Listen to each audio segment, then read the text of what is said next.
Bonjour à tous, une nouvelle vidéo sur Excel, les tableaux croisés dynamiques. Alors au sommaire, l'utilité du tableau croisé dynamique, on en entend beaucoup parler, mais à quoi cela sert-il? Quels sont les objectifs? Comment se présente le tableau de données, sa structure? Quelques conseils très importants et les manipulations sur un cas pratique. Alors j'ai pris comme exemple un fichier d'articles en stock, ce sont des chemises qui comportent 4 groupes d'articles, des Oxford, des rayés, des fonds bleus et quatrième groupe qui sont les aviateurs. Voilà mes 4 groupes d'articles de chemises. Mon fichier comporte 3 parties distinctes. Vous avez d'abord le titre général, fichier d'articles en stock. Ensuite, dissocié de ce titre général, vous avez le tableau de données qui se décompose en 2 parties. Vous avez les titres de colonne, ces titres de colonne qui représentent ce que l'on appelle en informatique des champs. Donc vous avez le champ article, le champ taille, coloris, quantité, etc. Et vous avez ensuite les enregistrements, chaque ligne étant un enregistrement. Premier enregistrement, Oxford de 37, BE, 310 de quantité, etc. Ensuite, vous avez une troisième partie à nouveau dissociée qui correspondent aux éventuelles formules de calcul. Donc là, en l'occurrence, j'ai demandé de totaliser les colonnes qui sont en cours. Voilà la structure donc de mon fichier. Alors, quelques conseils très importants, dissocier déjà ces 3 parties. Ça, c'est une première chose. Ensuite, deuxième chose, à l'intérieur du tableau, surtout ne sautez pas de ligne.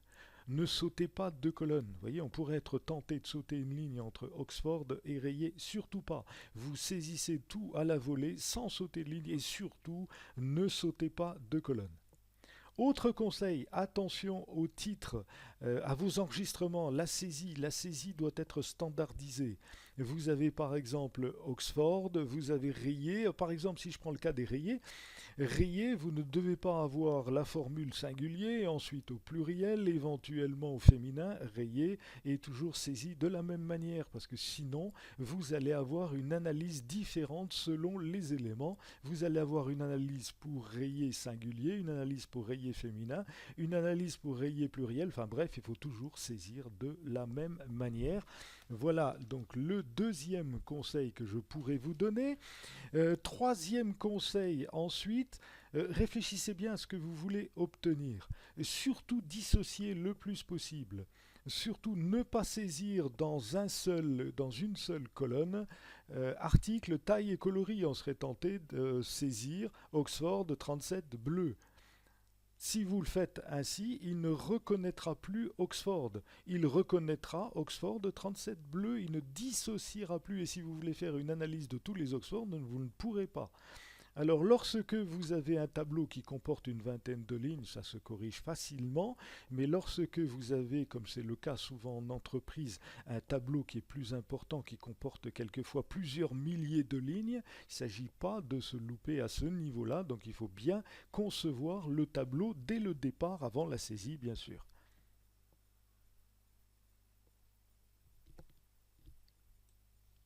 Alors, ce tableau croisé dynamique à présent, à quoi cela sert-il? C'est une synthèse, une analyse de votre tableau. Vous voulez synthétiser ce tableau.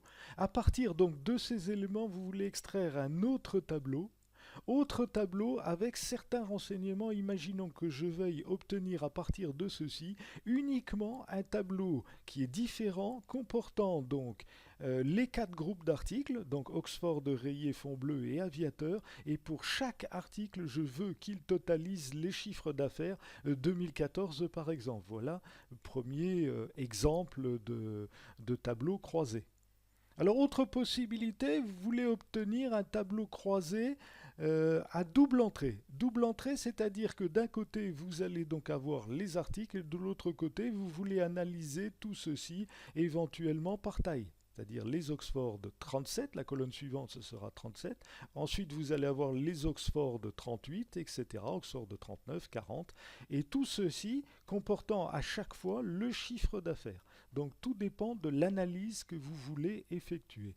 Et donc ceci correspond à un tableau croisé dynamique. Tableau croisé dynamique qui sera ensuite élaboré sur une autre feuille. Donc vous allez avoir une autre feuille qui comportera ce tableau. À chaque fois que vous modifierez un élément de ce tableau de base, automatiquement, votre tableau synthèse, le tableau croisé, lui, sera modifié.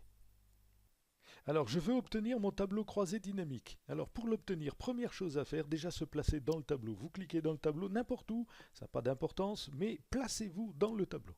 Ensuite, deuxième chose, que faire? Réfléchir. Réfléchir, que veut-on exactement obtenir? Donc, je vais prendre le cas très simple d'un tableau avec deux colonnes. Je veux d'abord avoir dans la première colonne mes articles, c'est-à-dire en 4 lignes, Oxford, rayé, fond bleu et ensuite aviateur. Pour chacun de ces articles, je veux obtenir dans la colonne suivante le chiffre d'affaires 2014, le total de chiffre d'affaires 2014. Voilà mon tableau. Et tout ceci sur une autre feuille. C'est un exemple. Donc, pour faire ce tableau, une fois que je suis placé, je clique sur Insertion et ensuite Tableau croisé dynamique. Alors, j'ai une fenêtre qui s'ouvre, il me demande de sélectionner un tableau ou une plage. Si tout s'est bien passé, il le fait automatiquement. C'est bien passé, c'est-à-dire je n'ai pas sauté de ligne, je n'ai pas sauté de colonne. Sauter des lignes, sauter des colonnes, vous allez avoir des problèmes. Alors, je vous conseille malgré tout de vérifier, bien sûr, que tout se passe bien. Vous voyez cette petite zone là qui déroule, qui indique donc la sélection du tableau. Donc là, je pars bien des différents éléments de champ. Voilà, je reviens en arrière. Vous voyez, il a bien pris mes articles. Et ensuite, il déroule jusqu'à la ligne 25. Et après la ligne 25, je n'ai plus rien. Donc, il a bien pris en compte les différents éléments. Je me déplace pour voir la dernière colonne. Tout est bien pris en compte. Tout ceci parce que j'ai respecté le principe de base, ne pas sauter de ligne, ne pas sauter de colonne. Alors, que me demande-t-il? Choisir l'emplacement de votre rapport, c'est-à-dire de mon tableau, soit une nouvelle feuille de calcul, soit une feuille de calcul existante. Je veux une nouvelle feuille de calcul. Donc là, je laisse, je confirme, et voilà, tout est en place pour le tableau croisé. Vous voyez, mon tableau croisé va se placer ainsi, ici plutôt. Alors, comment faire le tableau? Alors déjà, je me place à nouveau, vous voyez, je clique, j'avais cliqué à l'extérieur, donc évidemment, il a fait disparaître ces éléments, tout est placé. Donc à présent, je veux obtenir dans cette première colonne mes 4 articles. Donc il me demande de déposer, je vais déposer, c'est-à-dire je prends donc article, je clique, je garde de cliquer, j'emmène. Je lâche tout, c'est bon, voilà mes articles. Premier point. Deuxième point, déposer les champs de valeurs ici. Mes valeurs, je veux le chiffre d'affaires 2014. Donc le chiffre d'affaires 2014, même chose, je vais le prendre, je vais le déposer. Je clique, je garde de cliquer, j'emmène. Voilà, et j'ai bien donc mon premier tableau, donc un tableau très simple bien sûr, dans lequel j'ai somme de chiffre d'affaires 2014. Il a totalisé pour chaque article, aviateur, fond bleu, Oxford, rayé, le total général à l'arrivée. Voilà, tout est bon.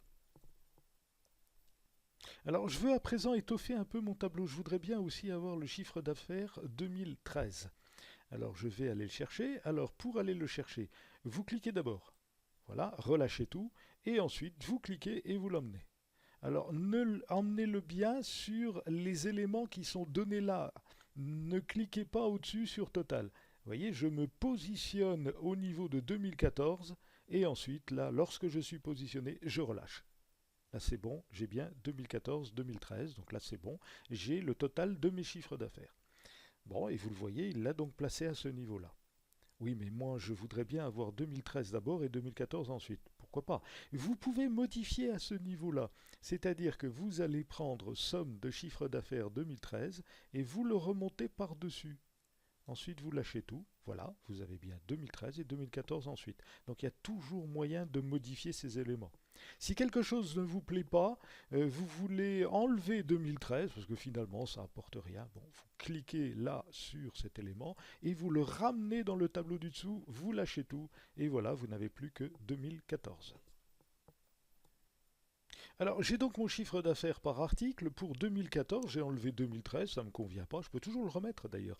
Mais à présent, je voudrais bien avoir donc ce chiffre d'affaires décomposé et par article et par taille, c'est-à-dire un tableau en double entrée.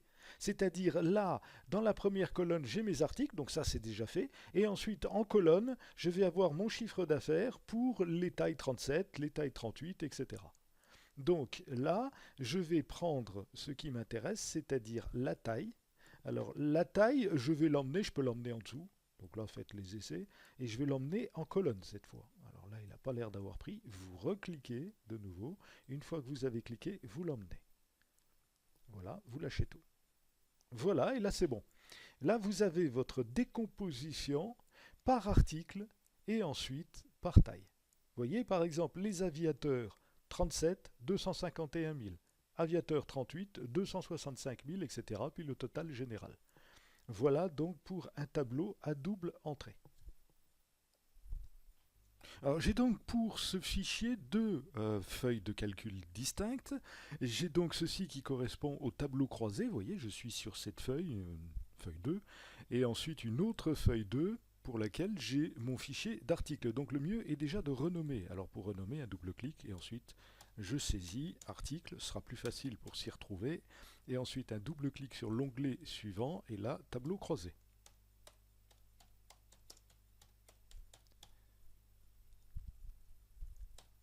Voilà, c'est fait. Alors à présent, mon tableau croisé, bon, je clique pour faire apparaître les éléments de paramétrage, donc je clique dans le tableau, voilà, mes éléments réapparaissent. J'ai donc un tableau à double entrée. Bon, c'est très bien, mais finalement cela ne me convient pas. J'ai donc bien mes tailles qui figurent en deuxième entrée, je voudrais bien les avoir en dessous, c'est-à-dire que j'ai dans cette colonne les articles et je voudrais bien avoir les articles et les tailles. Alors pour obtenir ceci, il suffit de modifier cet élément dans cette zone de paramétrage. Vous voyez, vous avez les tailles qui figurent en colonne, je ne les veux pas en colonne, je les veux donc en ligne, c'est-à-dire sur ces éléments-là. Donc je vais simplement modifier en déplaçant. Je clique là sur taille, je garde cliqué et ensuite je l'emmène sous article. Voici donc pour ces quelques notions de base de création des tableaux croisés. Donc je vous engage à faire des essais et puis je vous dis à bientôt pour une nouvelle vidéo. Au revoir.